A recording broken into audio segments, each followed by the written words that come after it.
What's up, guys? This is Boondocks, and I'm going to be talking today about the current build I'm running in Diablo 3 on my Barbarian.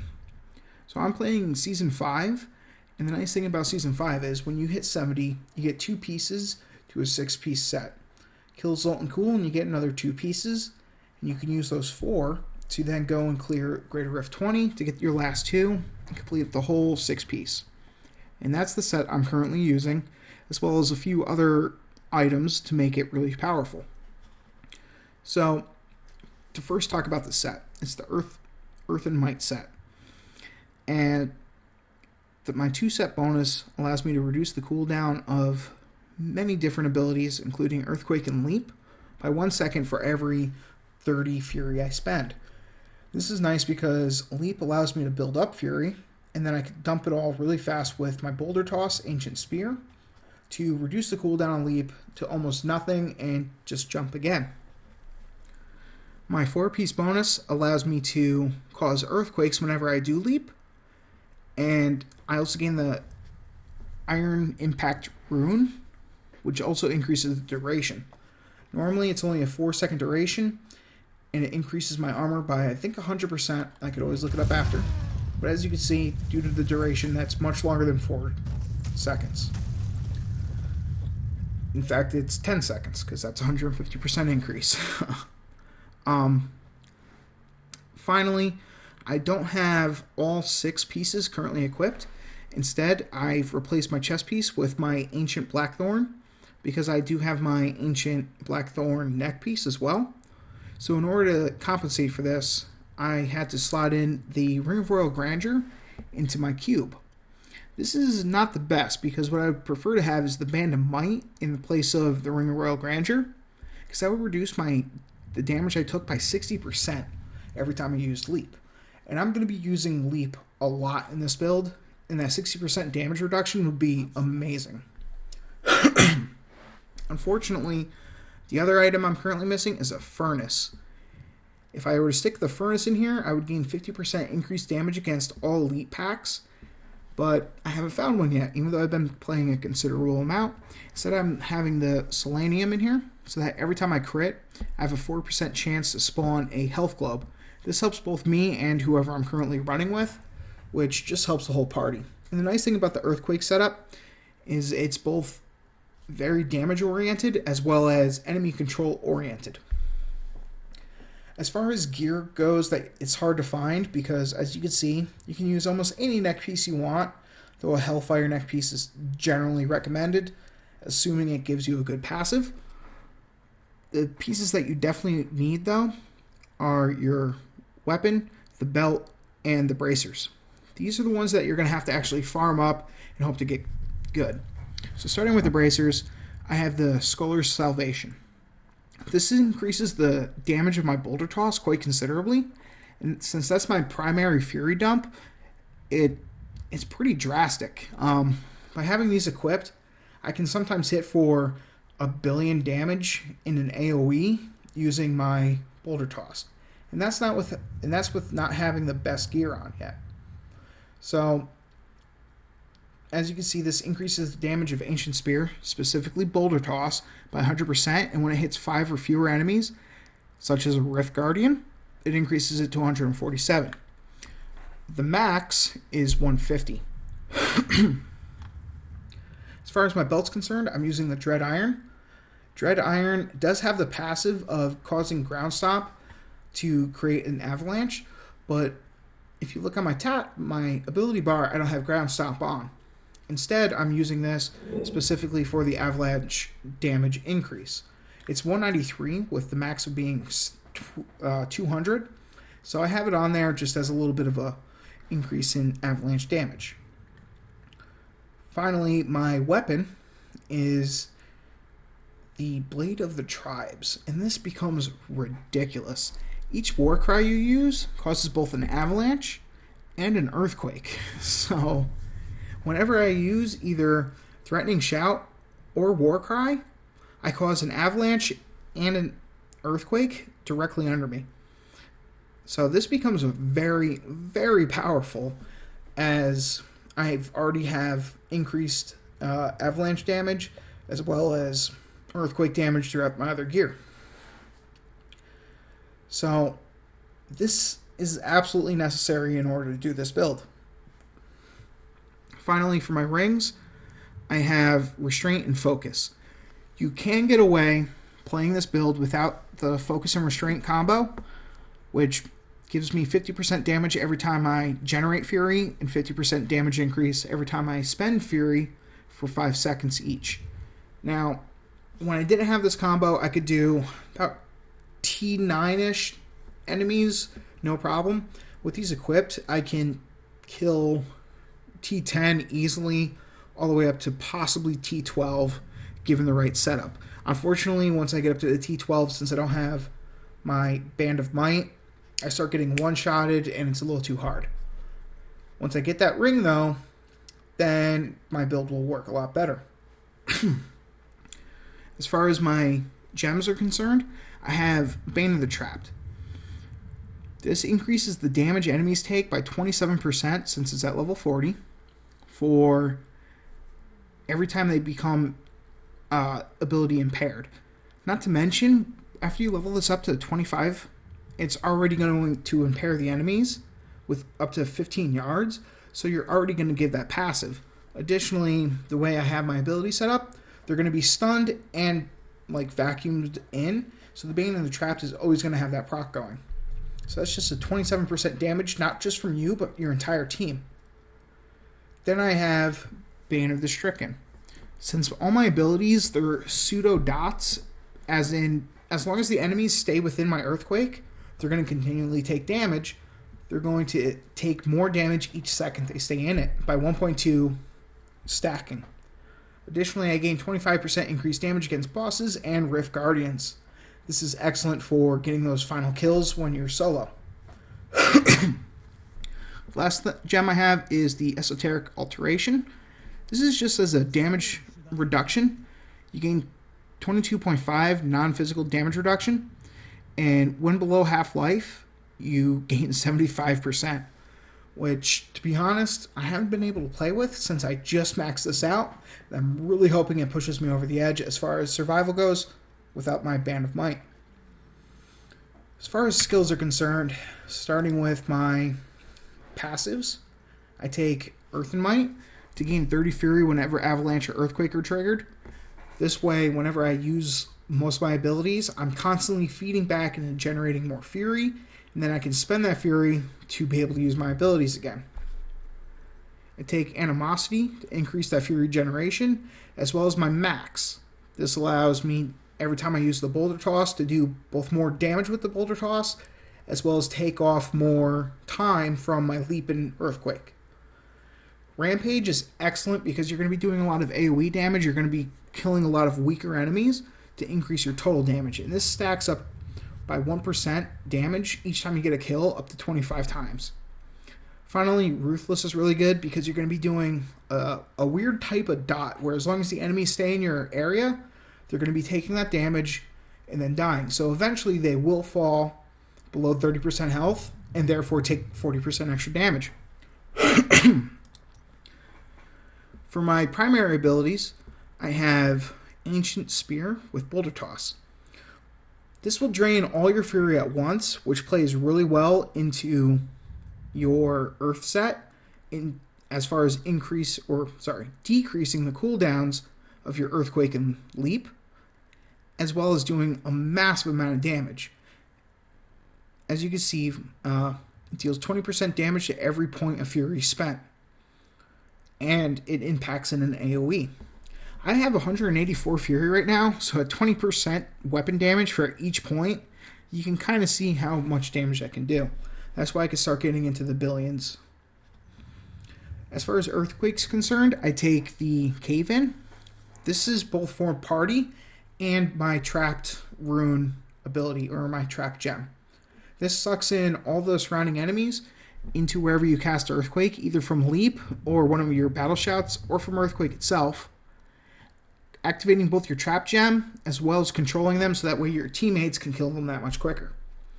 Threatening Shout increases the damage of all enemies that are affected by it, and thanks to my Blade of the Tribes, causes causes both an earthquake and an avalanche, and the enemies take 25% increased damage. Again, very good for your group, as well as being one of your primary damage sources. So, thanks to my set piece, I already have the Iron Impact rune on my leap. So I gained 150 additional armor for 10 seconds after landing, thanks to my set piece. Additionally, with Death from Above, all the enemies are stunned. This is great for personal survival reasons, as a stunned enemy can't kill you. Warcry casts both Avalanche and Earthquake, as well as buffing both you and all your teammates with armor and dodge. Finally, you have Battle Rage, which will increase your damage by 10%, your hit chance by 3% for 120 seconds, and every time you crit any enemy, it deals 20% damage to all surrounding enemies. Generally pretty good. Sorry for the cough. You should take a look. It's hard to talk for a long time straight. So, how do you actually play this? It's all about building up your Fury and then dumping it. The best way to build up Fury is to leap. As you can see, each time I leap, I cause an earthquake. Any enemy that stands in this area is going to be taking earthquake damage. Additionally, thanks to Cave-In, you're going to get pulled in to that area. As you can see, it quickly maxes out my Fury. So, let's see, even without hitting enemies, how much Fury I gain. Not enough Fury. Whoops, that was bad. Yeah, recast that real quick. So, go leap, leap, leap. And I'm at almost 100 Fury. Now I can cast Rock Throw, and my leap is back up. So that's how you can kind of chain things together with this build. Still recharging. Assuming you don't hit any enemies, you're going to have almost 100 Fury each time. You dump that 100 Fury, we'll say 90 just to make that math easier, and you're going to reduce the cooldown on leap by 3 seconds. If you hit enemies, your leap is almost going to be, or your Fury is going to be almost full the entire time, allowing your boulder toss to reduce the cooldown of leap by 6 seconds. And as you can see, it already takes a good chunk of time just to cast all those. Additionally, if you use Earthquake on top of it, you take off a big chunk of the cast time. Finally, your War Cries both help you and cause an avalanche coupled with Earthquake. So that's where your War Cries are actually your major damage dealers, in addition to your Ancient Spear. The other thing you need to pay attention to is making sure you have your Battle Rage up at all times, so that way you have increased damage. So, Battle Rage does have a 2-minute timer on it. It's not that big of a deal. So, let's try Greater Rift real quick. I'm feeling like a Torment 9 might be a little too low. Let's try... we'll just fuck around with a 47. Alright. So this is slightly higher than a T10. And if I mess up my combos, I'm going to be fucked. So now, do a quick boulder toss and take out the group. So, jump out. So you want to use the boulder, or not the boulder toss, you want to use the leap as a sort of get the fuck out button. So that way when enemies start casting shit like AoE, Arcane, or those fucking ice bullshit on the ground, you can jump away from them. Molten, for instance, if you start getting body blocked by other enemies, Molten's just going to kill you straight out. But as long as you have leap available, you can always get out safely. So, as you can see here, I'm going to leap, leap, leap, and then boulder toss to be able to leap again.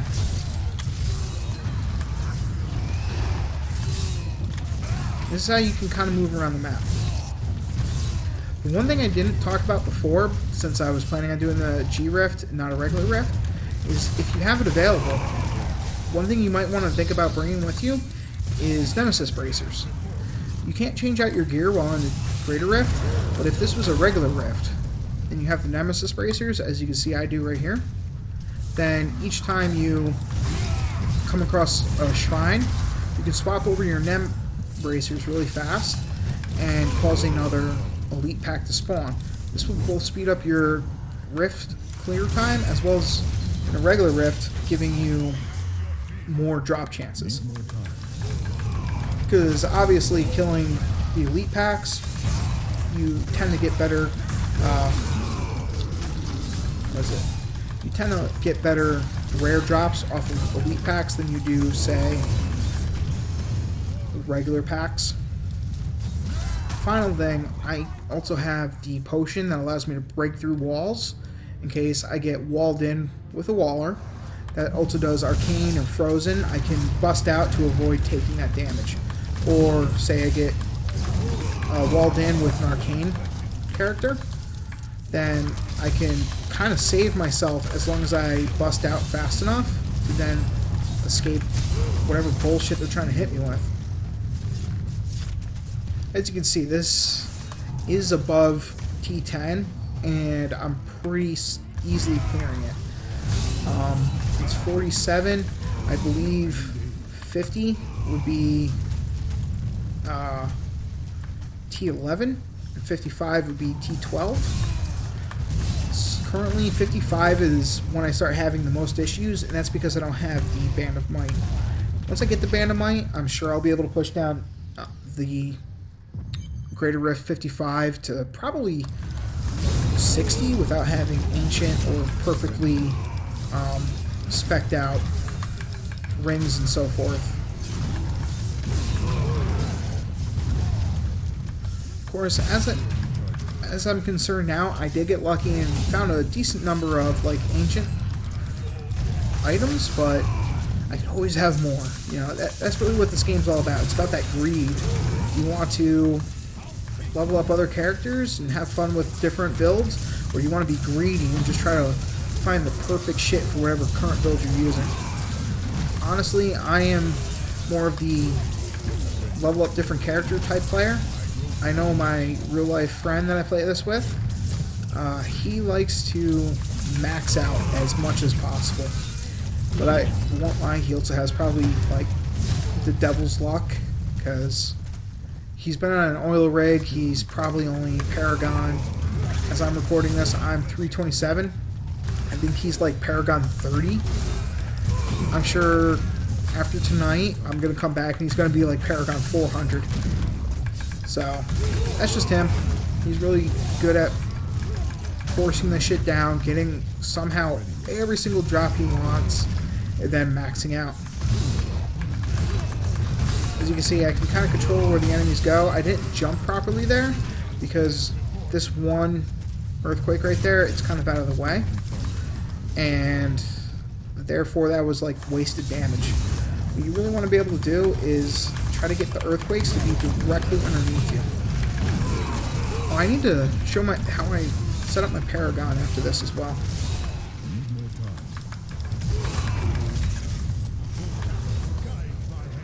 I mean, in all honesty, a lot of the Paragon shit, it's kind of straightforward regardless of who you're playing, what class you're playing. For the most part, they're all the same. I don't think I had Battle Rage going at all the entire fucking time here.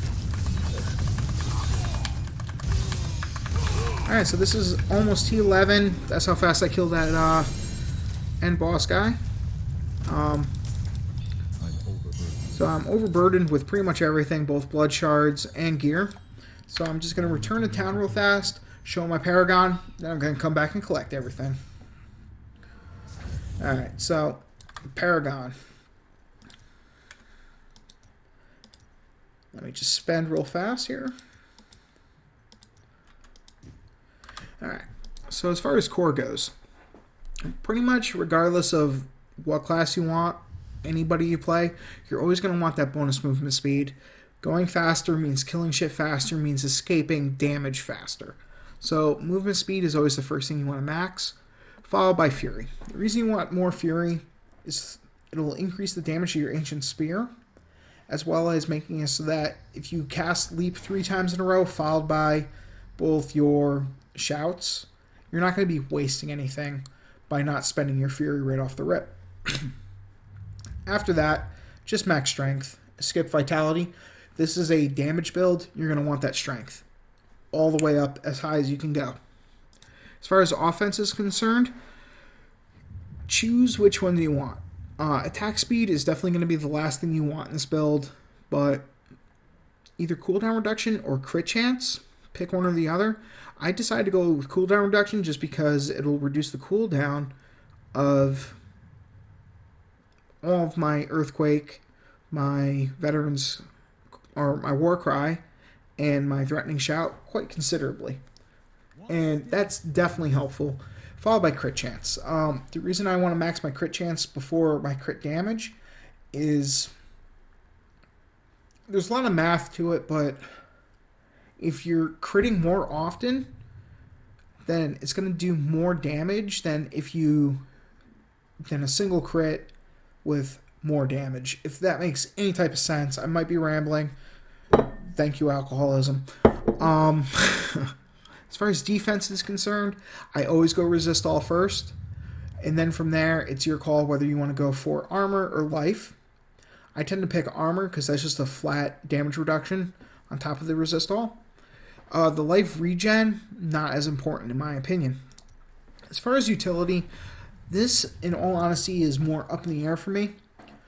You don't really want the cost reduction because it's kind of irrelevant. The only thing that you're going to be spending that costs anything is your boulder toss. And that's going to take all your fury regardless.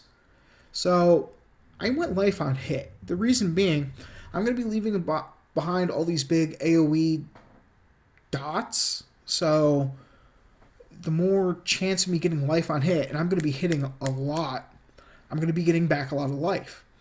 Which is, if you might have seen when I've been jumping around, even when I take hits, I get almost full health right away. So as long as I'm stunning my enemies, I can take some damage as long as I'm stunning them and then they're getting hit. And that's why I like life on hit, followed by area damage.